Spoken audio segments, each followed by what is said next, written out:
Now we are live. Thank you, Sandesh sir. Our chief guests, eminent speakers, respected principal, faculty members, delegates, students, and the participants, a very good afternoon to all. It is a true pleasure for me to welcome you all on behalf of College of Social Work Nirmala Niketan to the last session of state-level online conference on child protection, concerns and responses during COVID-19 pandemic. The 2 days of this conference had a unique mixture of eminent speakers, academicians, faculty members, and passionate field practitioners whose tireless efforts, hard work, and interventions during pandemic has helped relieve the pain of many families and children. We have had presentations and sharings of excellent work from the field in the parallel sessions and throughout the conference. As most of us could be part of any one of the two groups, we have with us Dr. Smita Bambari, Assistant Professor, College of Social Work, Nirmala Niketan, to give us a glimpse of the rich experiences presented.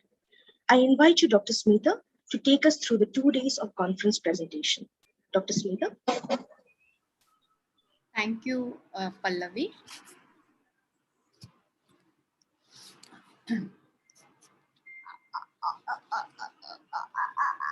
The recap of the state level conference. The 2-day virtual state level conference has taken place on 4th and 5th October 2021. We are still halfway today. We have successfully completed the inauguration program, keynote address, and the 4 parallel sessions. And we appreciate the passionate participation of the learned scholars, practitioners working with children in difficult circumstances, and the students from College of Social Work Nirmala Niketan who have joined for both days of the state level conference. Now is the time for recap so that all of us can collect our thoughts on what transpired so far before the valedictory address. After the valedictory address, we will have final deliberations on what insights were gained so far on this important area of work and how to take things forward. Inauguration on day 1 of conference, that is 4th October 2021 at 9:30 a.m. The Master of Ceremonies, Ms. Meghna, brightly welcomed the delegates and participants of the 2-day state level virtual conference on child protection, concerns and responses during COVID-19 pandemic. Dr. Renu Shah, convener and assistant professor of College of Social Work Nirmala Niketan, introduced the theme of the 2-day state level conference. The main focus of the conference was to make known the unheard voices of the majority children who are victims of abuse and whose rights are violated upon during COVID-19 pandemic situation. As individuals, institutions, and organizations, the important role that we can play to disseminate information and guidelines to the communities that help to safeguard children's physical and mental health was highlighted as main aim of organizing the conference. The inaugural address and extending of welcome to the delegates and audience was done by Dr. Lidwin Dias, who is the patron and principal of patron of the conference and principal of College of Social Work Nirmala Niketan, Mumbai. She spoke of the significance and relevance of the state level conference on child protection. She hoped that the presentations by the learned scholars and deliberations that follow would pave the way forward for actions and work in this area with children, families, and the community.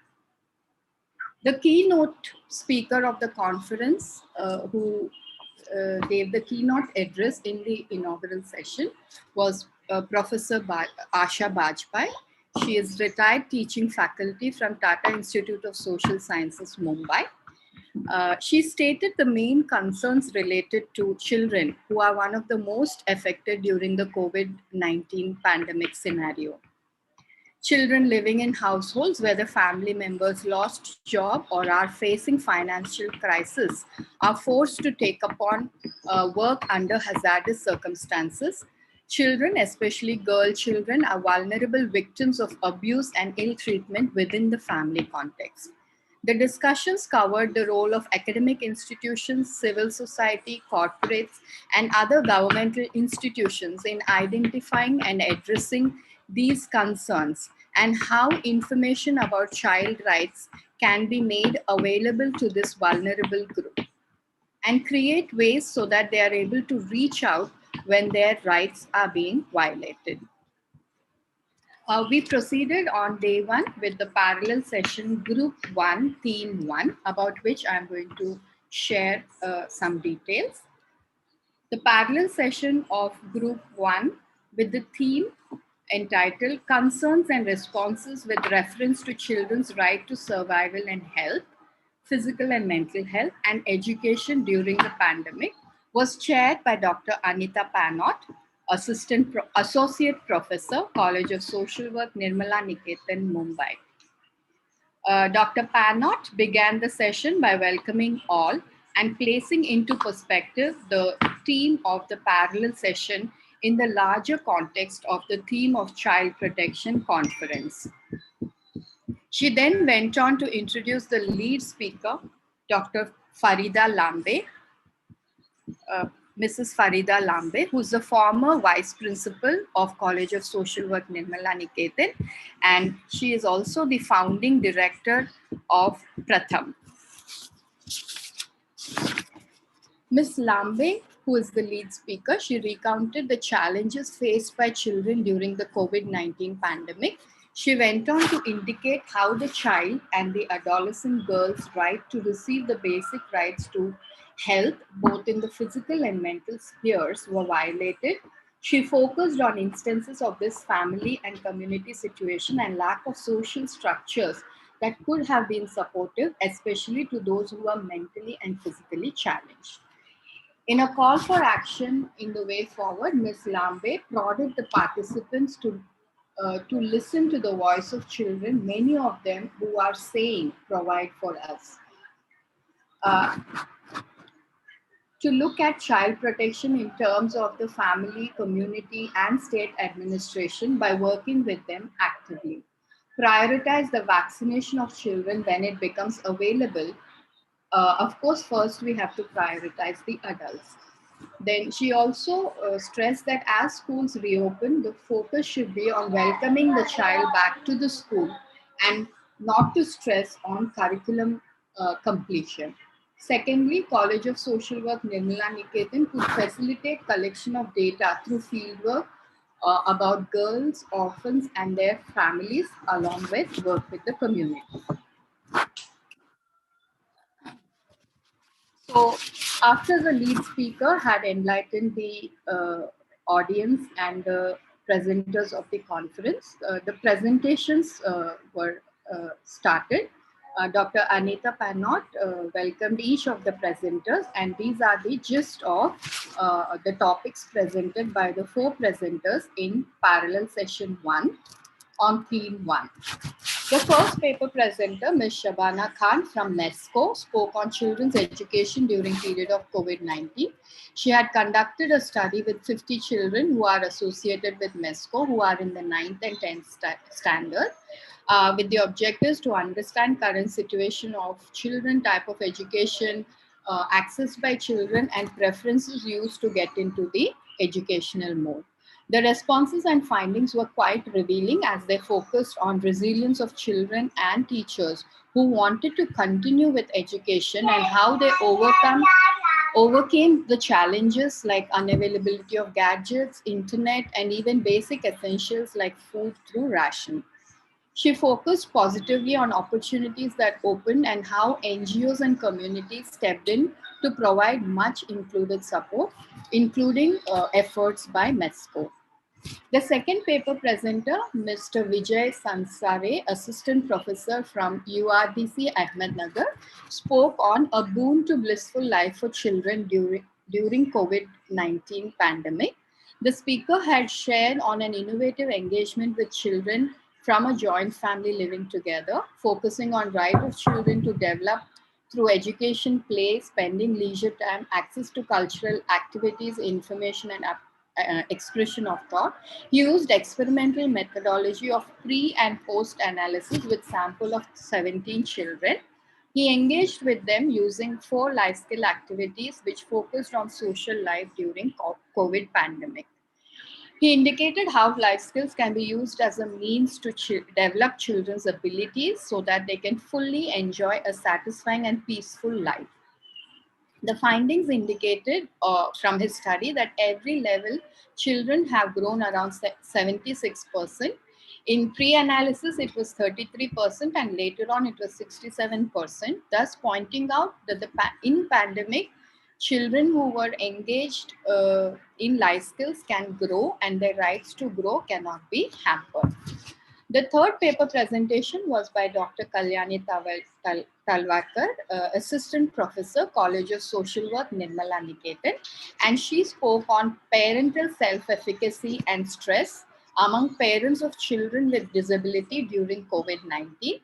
Her study findings focused on the persons with disability during COVID-19 pandemic, drawing from her experience of working as a volunteer counselor during the pandemic. Dr. Kalyani culled out learnings from her counseling experience of working with parents of 11 children. She shared on the various expressions of parental self-efficacy in handling or working with their children's medical and therapy needs, which resulted in a lot of feelings that ranged from ignorance to helplessness and even stress. Their self-blame and personal responsibility was highlighted, including positive elements of need for control, time management, and to nurture and enhance the child's ability, which proved the need for affirmation that helped them to overcome this at all odds. The fourth presenter spoke on family service centers intervention during COVID, and it was presented by Ms. Indira Ulhas and Dr. Avanti More. Both are staff from Family Service Center. They shared the experiences of the organization while dealing with non-institutional approach while working with children through activities of adoption, sponsorship, foster care, Bal Sangopan, and counseling. They shared in detail their proactive approach of reaching out to children and their families and ensuring that children's needs were met, and also working simultaneously with families and the concerned stakeholders like government and non-governmental bodies. They cited interesting case studies of a child who was suspected of being trafficked, step-by-step approach of dealing with various stakeholders, and during the pandemic, and now the current status as pandemic recedes into the background. So the session, the parallel session one, it ended with the culmination of the various points from the various presentations by Dr. Anita Panot. And all the participants were encouraged to participate in the valedictory session on day 2, as well as the parallel sessions. Now, going on to the the presentations that the lead speaker presented, as well as the paper presenters of parallel session 2 on day 1 of the conference. So the parallel session was chaired by Dr. Vajanta Anand, who is Associate Professor in College of Social Work, Nirmala Niketan. The parallel session addressed the theme child protection concerns in terms of glitches in child protection mechanisms. And during the session, there was also a review of some of recommendations and best practices as a way forward. The lead speaker was Miss Dolly James. She's the project consultant at Navjeevan Center, and she started her talk with the vulnerabilities faced by children in high risk situations due to COVID-19, with reference to children already living on the streets in pre-pandemic period, children living in institutions who were reintegrated with families without much preparation, and children of migrant laborers. Ms. James brought out some important concerns like crisis management plan has to be in place, not only at NGO level, but also how it can be discussed at the policy level, along with addressing the physical well-being, the provision of interventions for emotional well-being, and how information related to such pandemic has to be disseminated. She stressed that it needs to be reviewed. Capacity building of service providers and multidisciplinary services was also stressed during her talk. Followed by the paper presentation. So Dr. Vaijanta Anand called upon each of the paper presenters, and I will now present to you the gist of presentations made by each of the paper presentations in parallel session 2. Um, In paper presentation session, the deliberations saw deep and varied perspectives on child protection in the COVID-19 context. Ms. Sushila Dias from Amchagar highlighted some of the innovative programs that were implemented during the lockdown among institutionalized children. Activities ranging from coding training, financial literacy, learning Spanish, embroidery, and other similar initiatives were found to be very useful in improving psychosocial well-being of the children who were in institutionalized settings. Recommendations included initiatives for inclusive and holistic interventions for children, strategic partnerships of institutional settings with government CSR, as well as monitoring of the program implementation. The second presenter was Dr. Manisha Shirodkar, and she, from her research paper, uh, she shared some of the findings of her research, which focused on impact of COVID-19 on children in Satara district. Her findings highlighted that COVID-19 had pushed the children into vulnerabilities like beggary, early marriage, suffering from nutritional deficiencies, and the violence perpetuated by their own family members on widows and children.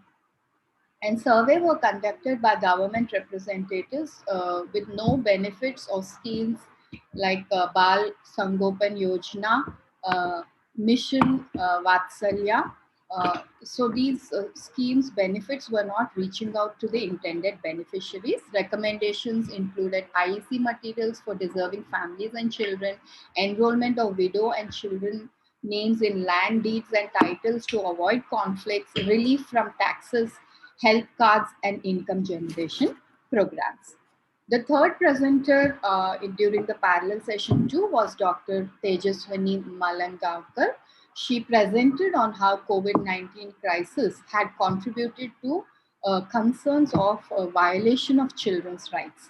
Using child rights framework, the presenter concluded that COVID-19 situation saw cross violation of not one but all basic rights of children in various vulnerable contexts. She opined the need for improving access of every child to justice. Recommendations included lobbying for a crisis management plan to be in place, implementation of schemes and programs in a child rights approach, and conversion action from local, national, and international agencies. A legal aid clinic at college level was proposed to understand local issues and to see how redressal can be done. So post these paper presentation, there were deliberations that were presided over by Dr. Vaijanta Anand, and she also encouraged the paper presenters and the audience to join for day 2 of the conference, where it can be taken forward after the valedictory address. Now moving on to today's morning parallel session 3. What was the gist of what transpired? Here it is.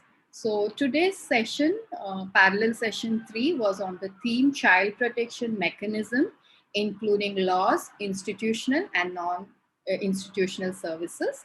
The chairperson of parallel session 3 was Dr. Renu Shah, and the lead speakers, we had 2 of them. Advocate Maruk Adinwala. Just a minute.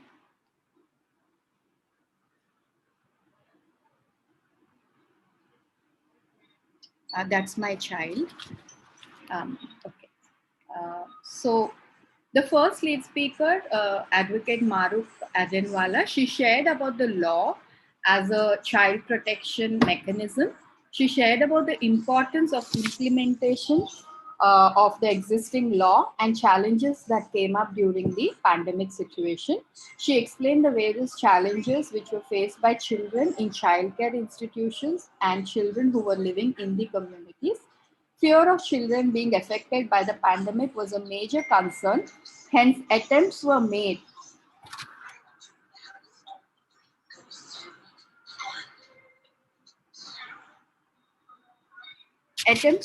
to reduce the number, which created another concern that there were no mechanism and human resource to conduct proper assessment for the same. Children in communities faced problems like their parents losing jobs, children becoming orphans, and so on. She also shared that the JJ system, juvenile justice system, including district child protection units, were not equipped with the staff and inputs, uh, to address these challenges. Explaining the government intervention, she shared that lack of planning and consultation was a major concern. Isolation of children in children's homes and their mental health concerns and so on were not addressed. Even financial crisis of childcare institutions were not addressed. Uh, Advocate Maruk also shared the need for having community shelter homes, which would have ensured better care in such situations. Um, she also shared a way forward in which she highlighted some essential aspects that need to be catered to. Social audits have to be done by institutions like NN so that government can understand what is happening in child welfare institution. CWC should be mobile during these situations. Virtual sittings by the CWC have to be instituted. Community shelters need to be set up for children. Research on the impact of COVID on the children has to be taken up. Our second lead speaker for parallel session 2 was Ms. Preeti Patkar. She started by urging that children should be center of child protection discussion. She expressed that our system should be in place always so emergency situations we need not struggle with urgent needs or contingencies. She acknowledged the work of the nonprofit organizations and the resilience of the children. She shared two examples which depicted the impact of outreach and individual care that can be extended for children by the CWC. In the challenges, she shared mental health needs of children and caregivers were not addressed, and concern of emotional abuse on children was also raised. She also talked about online safety of children since online education made modern gadgets available to children, maybe without supervision sometimes. Uh, and explaining about way forward, she shared the following points. All possible options other than institutional care should be researched. So she also stressed, like Advocate Maruk, that community-based care for children has to be taken up by relatives, close family members, and even the community. Institutional care should be last option for the child. Investments are to be made by the government and the members of the community. Continuous resource mapping in the community for children has to be done. Open shelters have to be established. Child participation in the decisions about these institutions, about the resources that are required, child participation has to be assured. Working with the grief and bereavement of children suffered during COVID-19. Right to privacy of children, dignity of a child also has to be ensured. So these were the highlights of each of the lead speakers, what they had enlightened before the paper presenters were able to present on their different topics related to the theme of parallel session 2. So in brief, I'm going to give you a gist. So the first paper presenter was Ms. Sonali Patankar. She presented a paper on safeguarding internet safety Rights of Children. The paper focused on cybercrime faced by students and the actions taken by them for preventing and taking action in case of cybercrimes being committed. Causes of underreporting of cybercrimes, she shared about it, and interventions by the organization Responsible Netism, and recommendations to ensure mental well-being in the cyberspace was highlighted during her presentation. The second paper presenter was Mr. Anshit Bakshi, and his presentation was on parental involvement with probation officer in reference to children in conflict with law during COVID-19.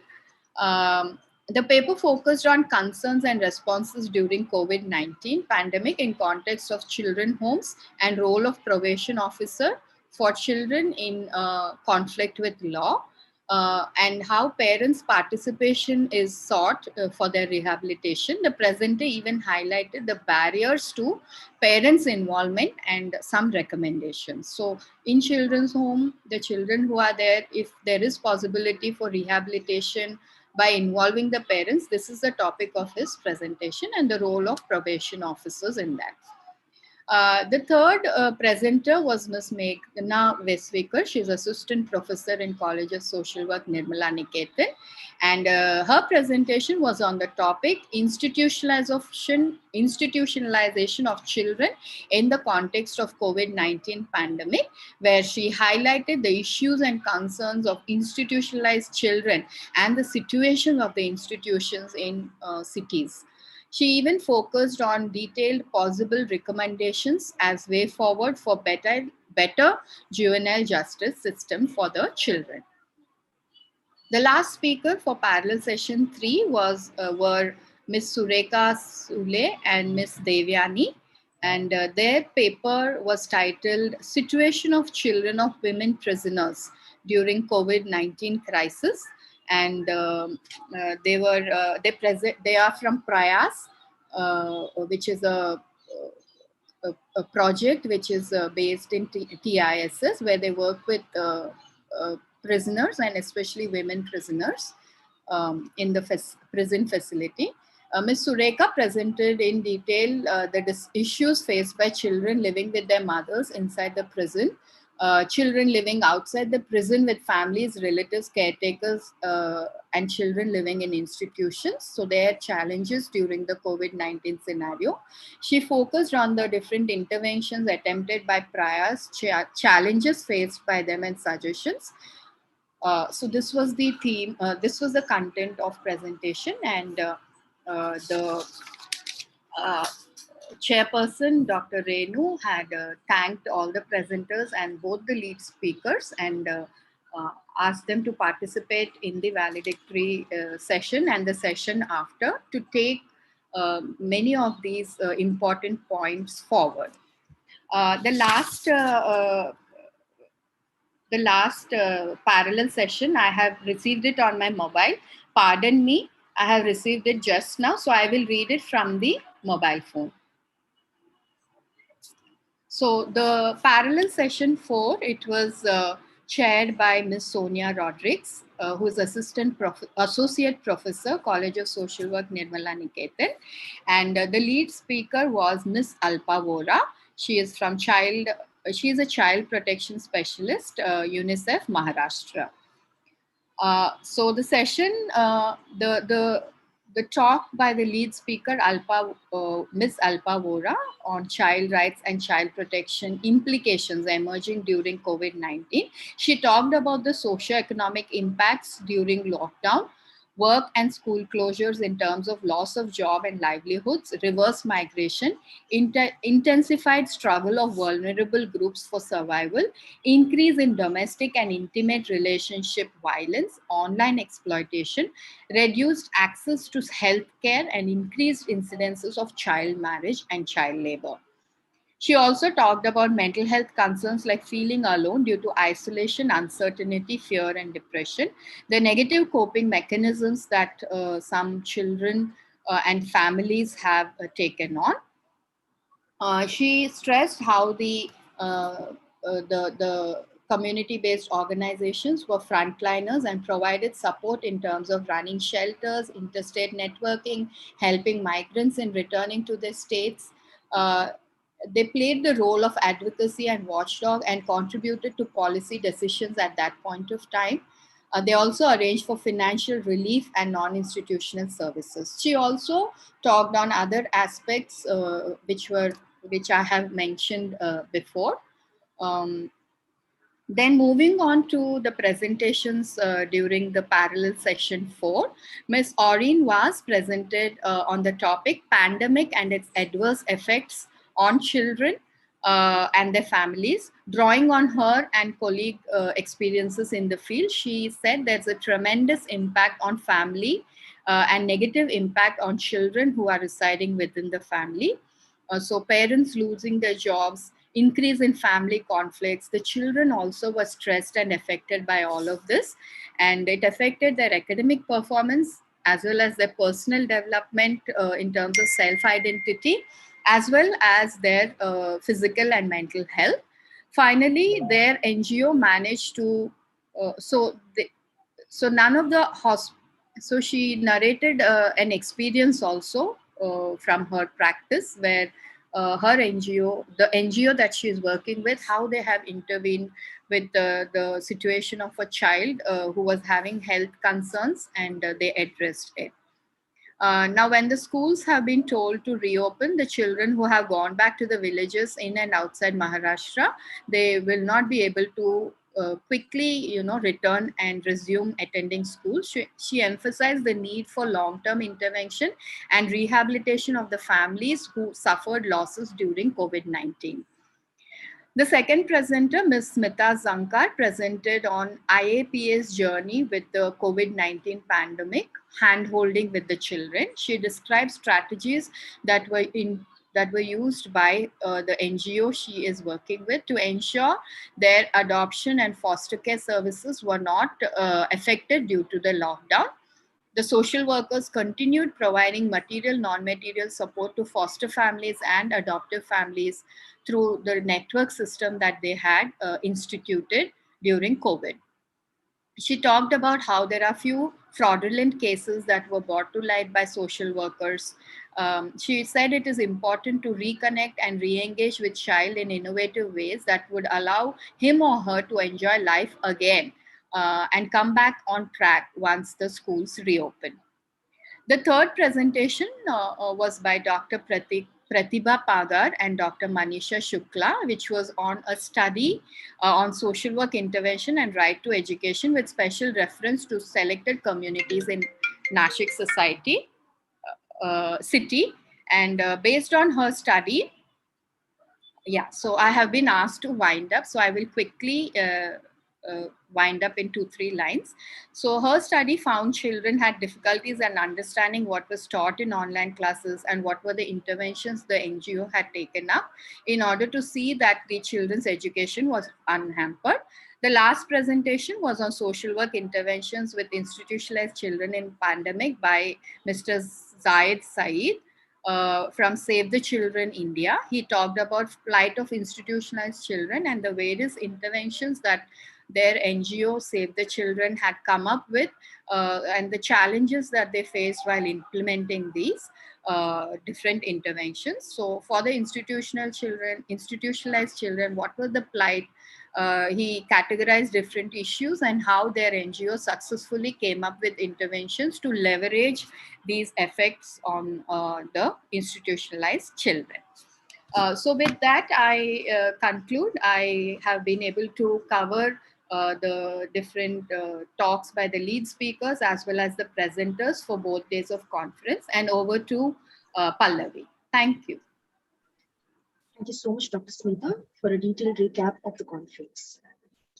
My dear friends, now we proceed with a valedictory session. It gives me an immense pleasure to introduce our chief guest for the valedictory and a very key contributor to this conference, Dr. Nilima Mehta. Dr. Nilima has extensively worked in the area of child rights and child protection for over 40 years.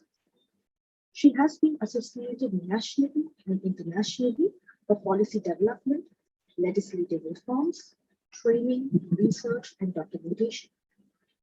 At the practice level, Dr. Nilima has been associated with several organizations like UNICEF, CRY, Childline, ICCW, NCSW, LEHER, Vatsalya, IAPA, and FSB. Dr. Mehta was the first chairperson of CWC Mumbai. She was also in the task force on child protection of the Maharashtra government. As an academician, she has been a visiting professor at College of Social Work with Manitoba, CISS Mumbai, and SNDT University, and a chair professor at CISS Mumbai. Currently, Dr. Mehta is an essential member of the ITOC of CSWNA and the IRB. She is also an essential part of the Academic Council of CISS Mumbai. Dr. Nilima Mehta is proud to be an alumni of CSWNA, and we are truly honored now to have you with us today. I invite Dr. Nilima for the valid speakers.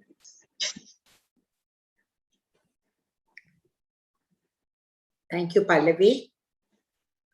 It's an honor and privilege for me to be here today at the valedictory session of the College of Social Work Nirmala Niketan State Level Conference on Child Protection, Concerns and Responses during the COVID-19 pandemic. The past 2 days have been extremely meaningful and insightful, with very interesting deliberations and discussions.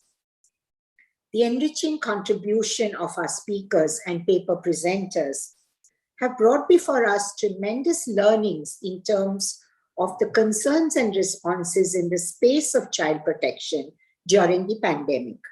The challenge before us now is to evolve a roadmap for the way forward in terms of evolving strategies as well as policies to empower the most vulnerable sections of society.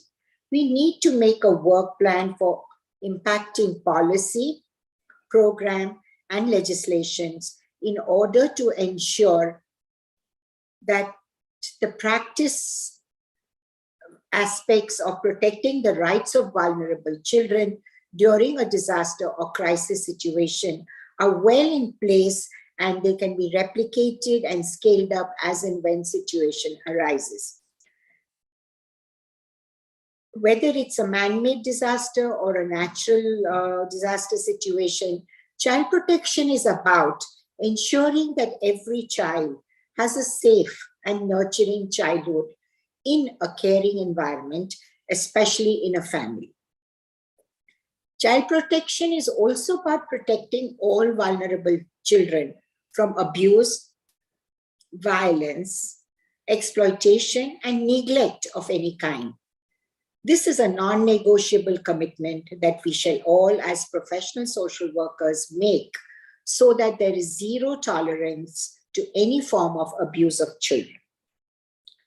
Based on the various issues that emerged during the 2 days of the state level conference, we need to ensure that every child has access to nutrition, health, education, development, recreation opportunities for the holistic and overall growth and well-being during normal circumstances and normal times, but more so during crisis situation.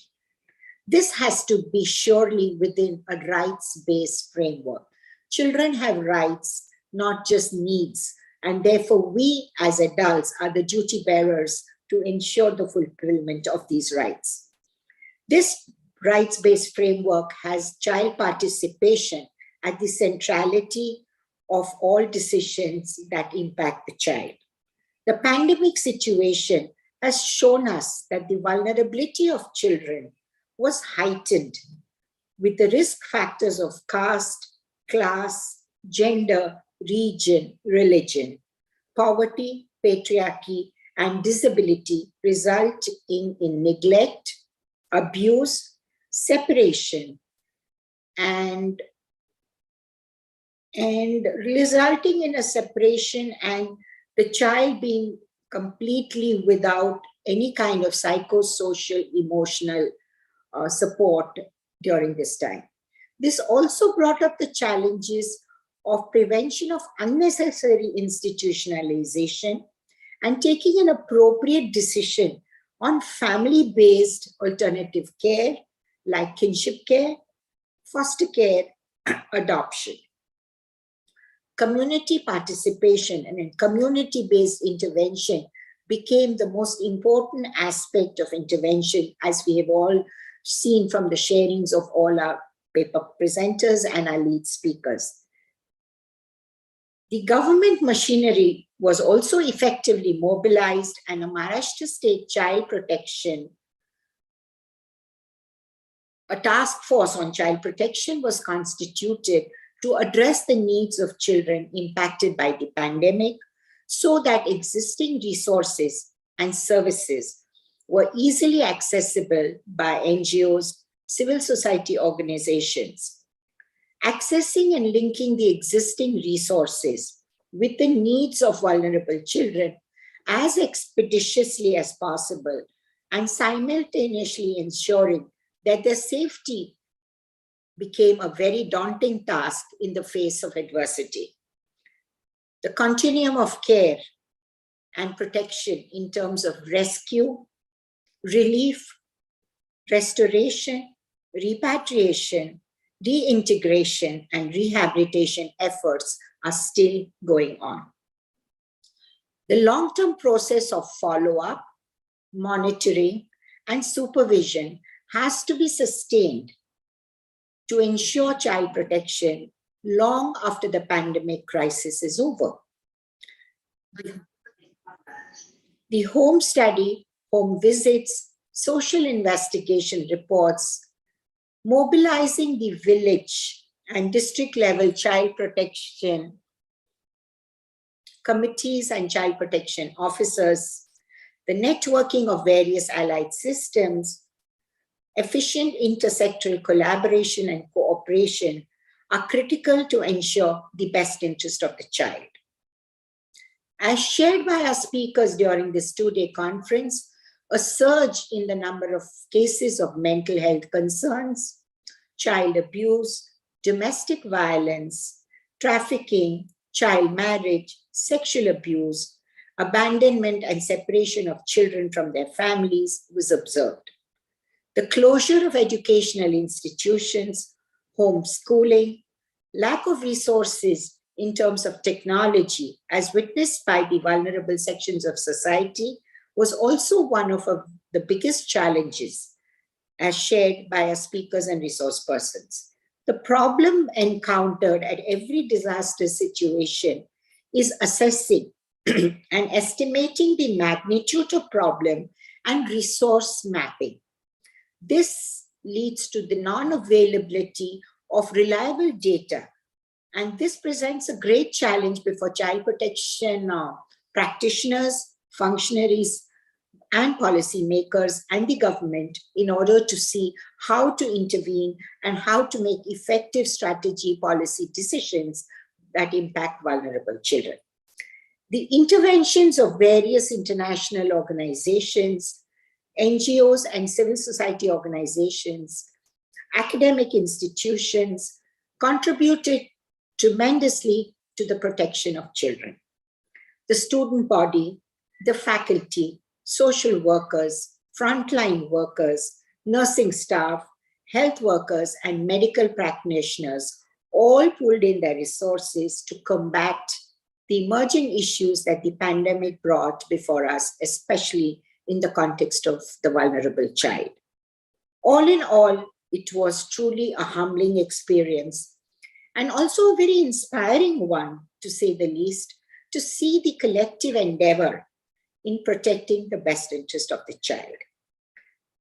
Before I conclude, the key takeaways from this two-day conference can be consolidated as follows. Unusual situations require unusual and unique responses.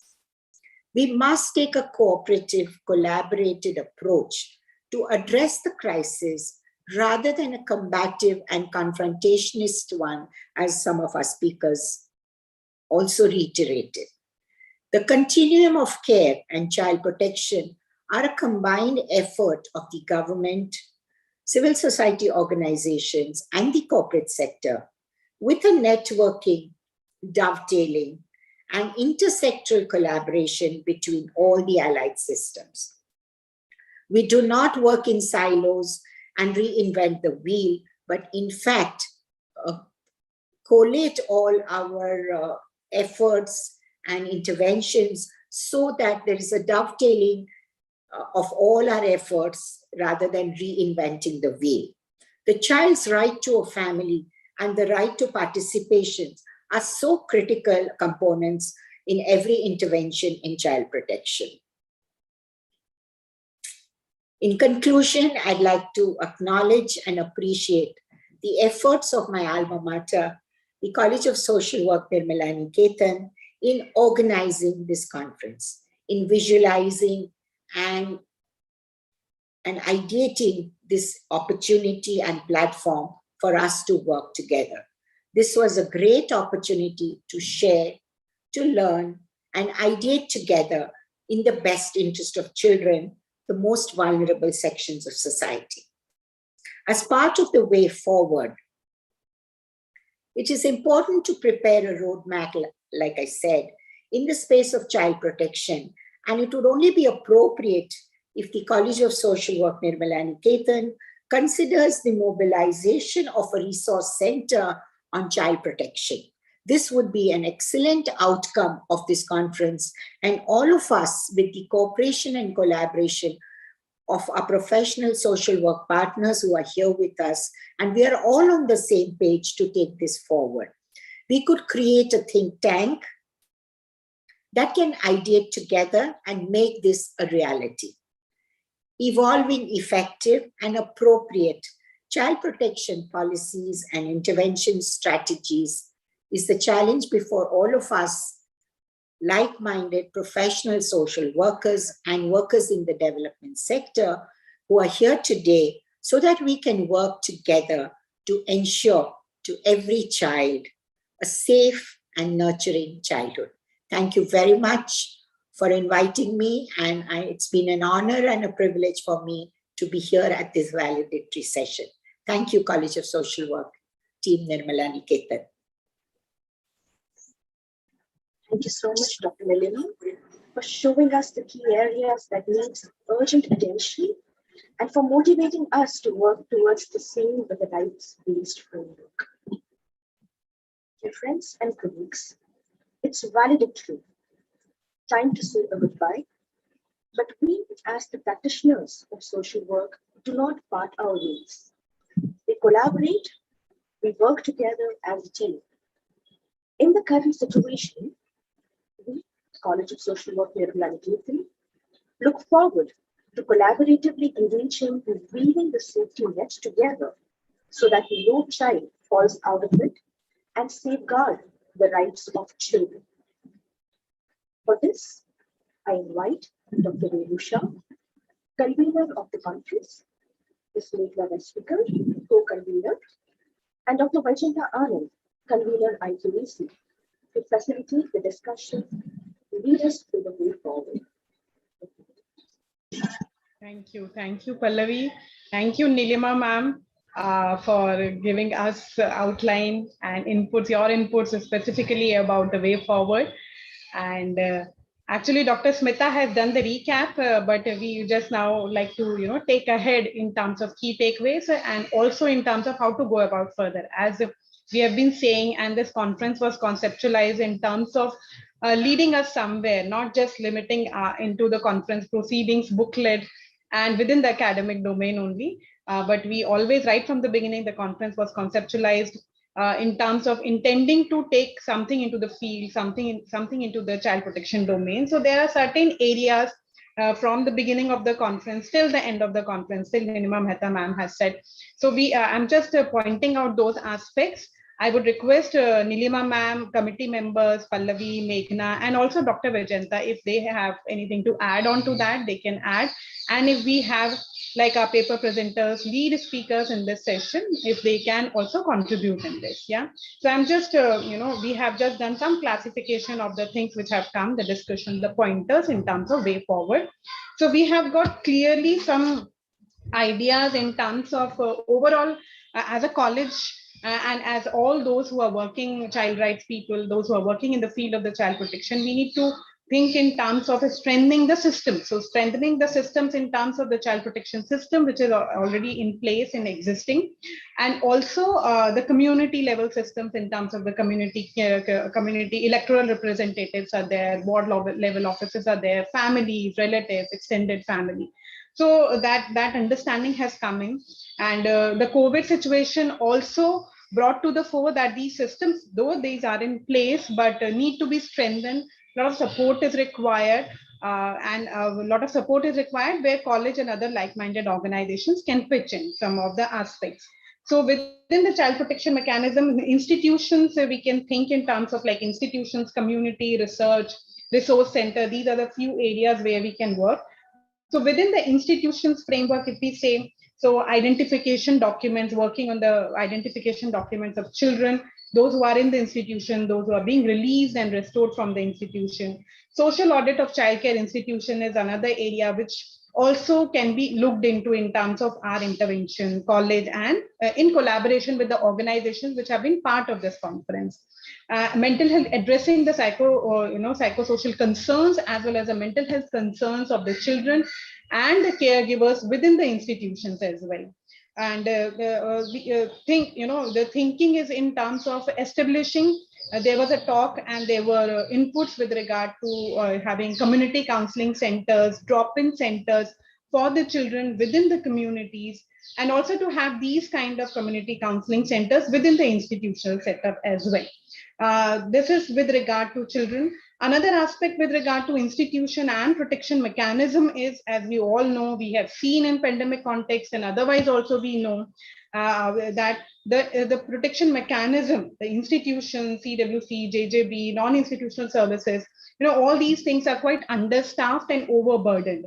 So we need to work towards strengthening those aspects in terms of, as Maruf ma'am was also pointing out, Nilima ma'am also pointed out, in terms of advocacy level initiatives, impacting policy, impacting decisions at the policy level in terms of filling the post, filling the vacancies, community involvement with regard to that. So coordination with CSO, CWC, network of NGOs, and also institutional staff, working with regard to improving the strength of institutional staff, either by enhancing the post, appointment of the personnel on those posts, as well as having much more collaboration and networking with the community-based groups, youth, colleges, academic institutions.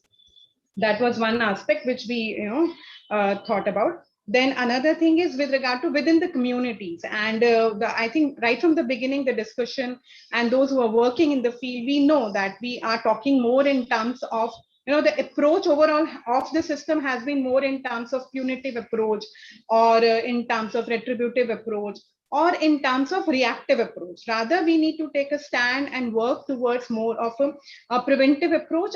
And preventive approach calls for strengthening the system. So strengthening the community level systems and the structure. So first is about strengthening institutional framework, then strengthening the community level structures in terms of providing support, financial, psychosocial, and other type of support systems to the families and the children at the high risk and within the vulnerable situations. So providing that kind of support, and which includes financial support, psychosocial care and support, addressing the mental health concerns. That is one aspect which we were thinking about. Then financial aid, health related aspects need to, child health, child survival related aspects needs to be taken care of. Then a whole issue of child protection in the cyberspace has come about with one very important presentation in the group 3 from responsible netism. So I think cyber security, online safety protocol for the children within all the spaces, not just within the families, but also within the institutions, especially in the pandemic context. So that issue also needs to be addressed too.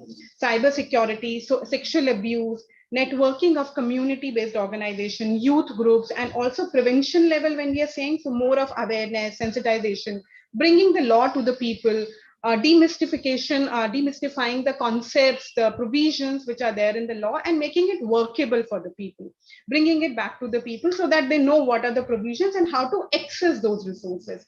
So community level in terms of access, in terms of legal awareness, sensitization, awareness about the systems. As we know, we have seen in these deliberations also that access was an issue with regard to child protection mechanism. Those who wanted resources could not access. So working on access related aspects, working on quality improvement related aspect, working on integration of the community, civil society, and also CSR. There was important discussion in the keynote address only that CSR, there is a lot which is available. There is a lot of support which can come in. So mobilization of that support, mapping of that support is also is a one area where we can work upon. Yeah. Then also another important aspect which came about is declaring child protection. When we are saying within the pandemic context or any emergency or crisis situation, declaring the child protection and child protection workers as frontline workers, essential services. So the services to the children, the reach out to the children is not disturbed as happened during the pandemic context. So we need to work at that level in terms of advocacy, impacting policy level decisions, and those aspects. Yeah. Then then we were also saying that research is another area where we, in collaboration with you all, can work in terms of research in terms of vulnerability and resource mapping, vulnerability mapping of children and resource mapping of the communities within the community context itself. So that is one aspect which we can work upon. Another very important thing which has come about is, which I just mentioned also about, is the community level counseling centers or the drop-in centers, open shelters where children need not be residentially put up, but they can come and access services which provide child-friendly environment to children, which link the children and the family to the government schemes, which also takes care of the psychosocial and mental health concerns of the children. So linkage, coordination, tying up, liaising with various organizations, with various schemes, both at the government, community level, and also at the civil society level. This kind of center can be conceptualized, which would also work towards family strengthening and also providing community-based alternative care to the children and working in liaison with those organizations. Another very important area which came out through the conference deliberations itself is where the college and the organizations, we can work together in terms of capacity building.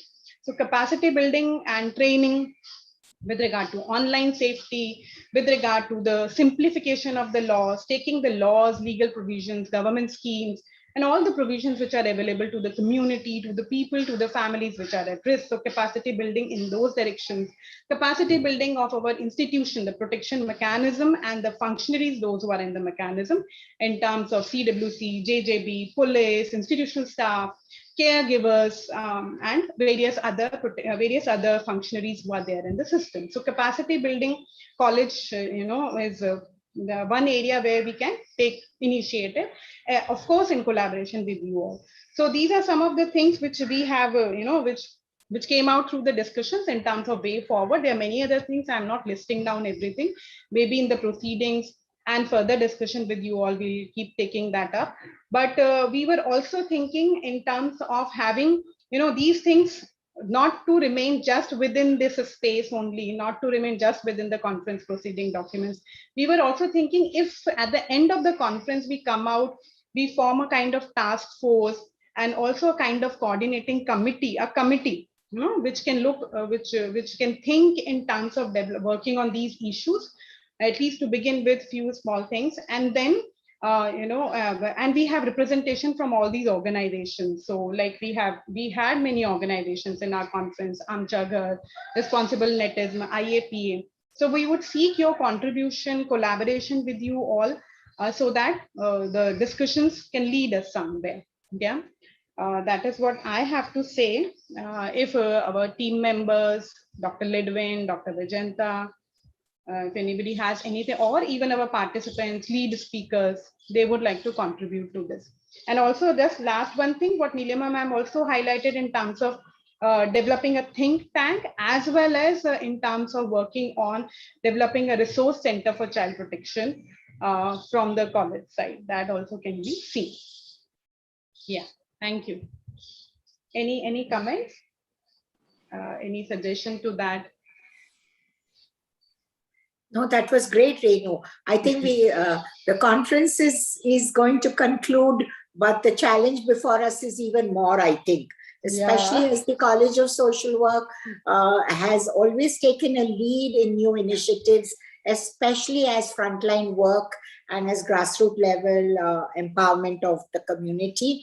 I think this idea of an outcome of this conference really could be a resource center on child protection, where we can have a think tank and a group of people together who ensure that we not only stop at the discussions and emerging issues and concerns during the pandemic, but we also evolve a modality or a plan for future where each time there is a crisis, we don't reinvent the wheel, and neither do we also work in isolation or silos, but we learn from each other's experiences to collate and dovetail our efforts. So I think it's the beginning of a challenge, and we look forward to the College of Social Work taking up this initiative.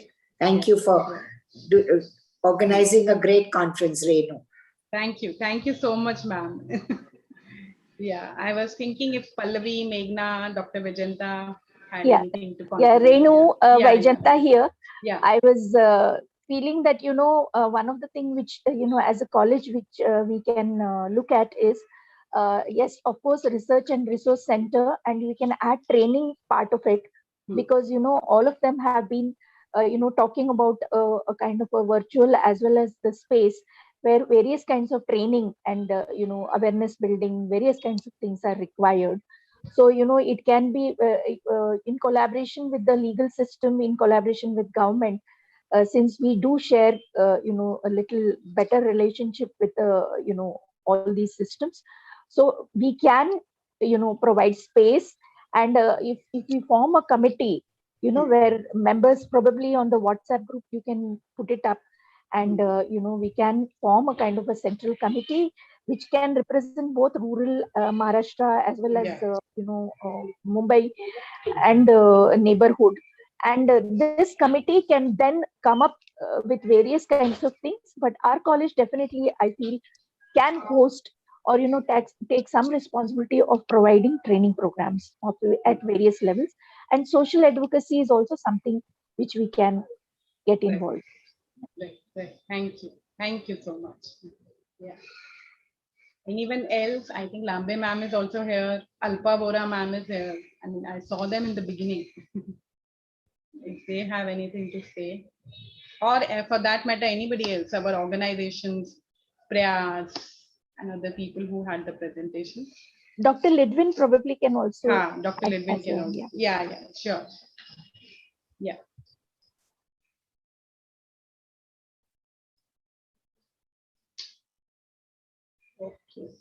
Okay. Anyways, what we'll do, maybe we'll prepare proceedings. Yeah, Dr. Lidwin, sorry. Yeah, thank you, Renu. I would like to thank very specially Dr. Renu, Dr. Nilima, Dr. Vijanta, Pallavi, Meghna, Dolly, who have come together in planning this whole conference. And truly, I can say this is one of the best conferences I felt. It's not only because of the technical type of papers, but more practical related. And as Renu rightly said, what are the things that we can take forward? I think it's important for us also, not, as I said in my inaugural speech too, that let it not remain as just proceedings of our conference, but a way forward and an action to be taken. And that is the reason also we at the IQAC of the college also, we have tried to see that this conference, the theme that we have taken, we will take it forward for the coming at least 3 years, and then see what are some of the things that can be taken forward. And I think Renu and Vijanta, Dr. Nilima has rightly said, what are the things that we can take forward, and surely, yes, both at the advocacy level as the capacity building training programs, as well as the research which will be at the college as well as all the institutes, the other colleges in the Maharashtra state, as well as NGOs who are directly working in the field. Okay, so they can contribute a lot also. So we can see how we can take it forward. And it's a good idea to form a core team which can take forward the things. Otherwise, it will remain here just ending with the valedictory. So congratulations to all of you. Thank you. Thank you, Dr. Levin. Thank you so much. I think we'll get back to everyone. We'll write and we'll work on this kind of framework from our side, and then we'll get back to all our participants, presenters, and lead speakers, and then try to take it ahead. Yeah. Thank you. Thank you, everyone. Yes, Pallavi. Thank you so much, Dr. Reena, Dr. Nilima, Dr. Anand, and Dr. Dias. This has really been very motivating. It has truly been a very enlightening and very engaging conference. Now, this is a very special moment to know the huge team who made this conference possible. So we're moving towards the word of thanks. A team you may have not really met during the 2 days, but who were with you throughout, taking care of every minute details essential for this conference. We would like to thank especially our management and the CTC for the constant support. Dr. Nidun Dias, Principal, College of Social Work in Bangalore. The 2 words thank you is not enough to share our gratitude to the guidance you have given us throughout. Special thanks to Ms. Sabrina Gonzalez, our administrator and our pillar. We would like to thank RUSA for their support, which encouraged us to make this conference possible. We would also like to thank Dr. Vijayanta Anand, convener and QSC, for leading us throughout the process. The advisory, Dr. Nilima and Ms. Dolly James for their constant guidance. Our keynote speakers, Dr. Asha Vajpayee, Professor Chris Mumbai, the valedictory speaker, Dr. Nilima, child protection expert. The presence was indeed heartening, and the insights we have shared were very inspiring and were very well received by all the delegates and participants here. Thank you so much. The 2 days also witnessed eminent speakers, Mrs. Farida Lambe, former Vice Principal, College of Social Work at Bangalore, Ms. Dolly James, Project Consultant at the Center, Advocate Mark Vara, Child Rights. Sorry, there was power cut. Advocate Mark Vara, Child Rights Lawyer, Ms. Preeti Patkar, co-founder and Director Prerna, and Ms. Alpa Vora, Child Protection Specialist, UNICEF Maharashtra. We would also like to thank our chair for all the sessions, Dr. Anita Panot, Dr. Vijayanta Anand, Dr. Renu Shah, and Ms. Sonia Rodrigues. We would like to thank the rapporteur team led by Dr. Smita Bamari, Assistant Professor, College of Social Work, Nirmala Niketan, the technical team led by Dr. Ronald Yeshudas, Mr. Priyadarshan, Mr. Sandesh, the media team led by Mr. Virochan and Mr. Cletus, the audiovisual team led by Mr. Mukund Modak, the accounts team led by Ms. Greta Lopez. We would like to thank all the non-teaching and the teaching staff and all the students, especially the master's second year and the bachelor's third year, for all your support and participation.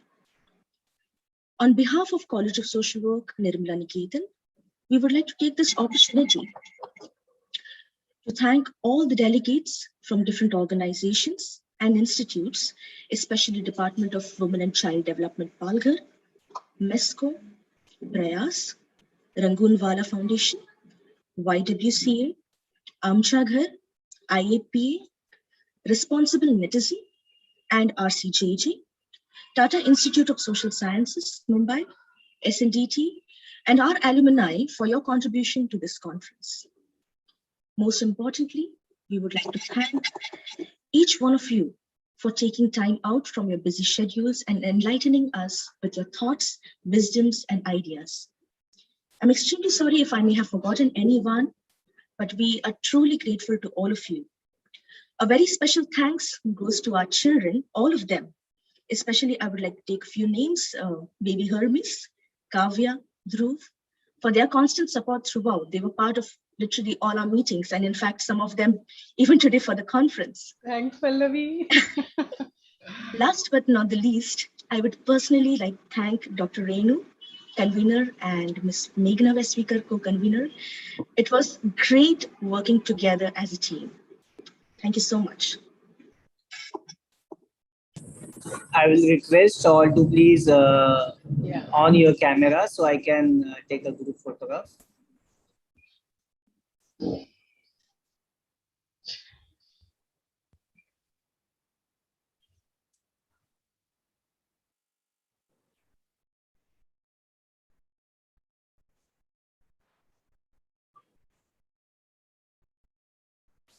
Great, smile please. Some of them still not have on the camera, but we'll go ahead.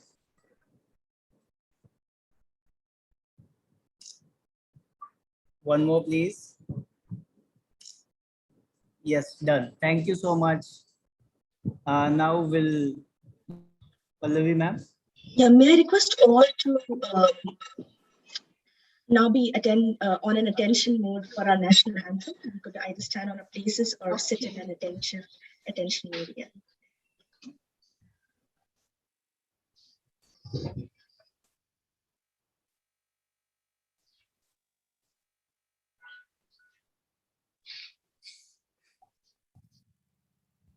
Jana Gana मन अधिनायक जय हे भारत भाग्य विधाता पंजाब सिंधु गुजरात मराठा द्राविड़ उत्कल गंगा विंध्य हिमाचल यमुना गंगा उत्कल जलधि तरंगा तब शुभ नामे जागे तब शुभ आशीष मांगे गाहे तब जय गाथा जन गण मंगल दायक जय हे भारत भाग्य विधाता जय हे जय हे जय हे जय जय जय जय हे